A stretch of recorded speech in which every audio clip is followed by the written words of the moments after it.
When Kanyo Higaonna returned from southern China, he brought with him much of what we know as the Goju-Ryu system of karate today. Indeed, were he to see what we have presented here, there is little doubt that he would recognize it immediately and, hopefully, approve. Such was the respect his students and others that followed him had for his achievements. They changed very little of what he taught. However, while the Kata Sanchin still fulfills its original function of power development and body strengthening, it varies slightly from the original version in that the hands are now made into fists instead of open in the knife hand position as was originally practiced in China. This kata is the bedrock of the Goju-Ryu system. It develops both the physical and mental faculties of the student, as well as the ability to concentrate effort intensely to a point where, even in the heat of conflict, he is unwavering. The body is held tight and the breathing is carefully regulated, so it is impossible for an opponent to ascertain the exact moment of exhalation and therefore of weakness. The strength and stability of the student is tested by strikes to the key parts of the body where concentration must, by necessity, be the greatest.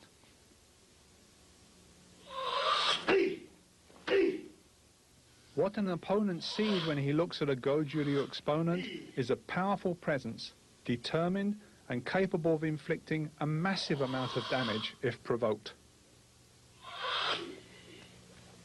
The body seems to be, as Miyagi Chojun would say, like a correctly inflated ball, neither too hard nor too soft, but easily capable of repulsing the strongest blow without suffering damage.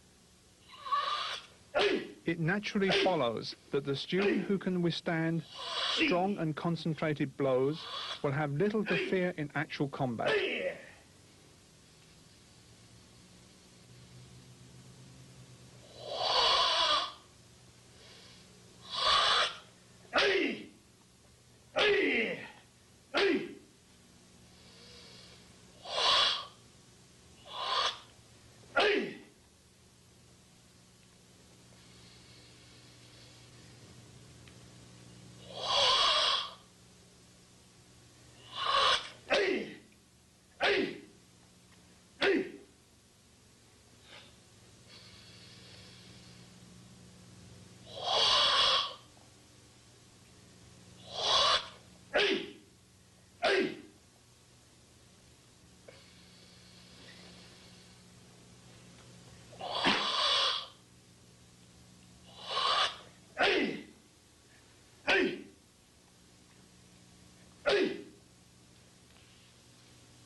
Saifa! Performance of the other Goju-Ryu kata teach correct body movement and execution of technique. They must be performed correctly and with power, while the performer imagines himself in actual combat. Each exercise has a specific inner meaning that often only the performer is aware of. They are not dances or mimes, but exercises in combat reality that have developed over aeons of time from successful engagements. Each is unique.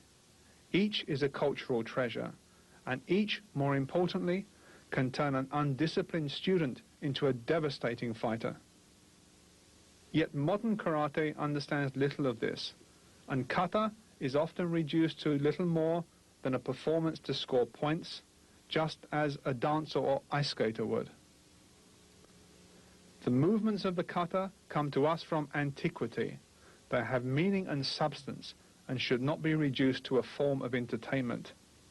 They are the legacy of all modern karate students and should not, like any bequest, be frittered away.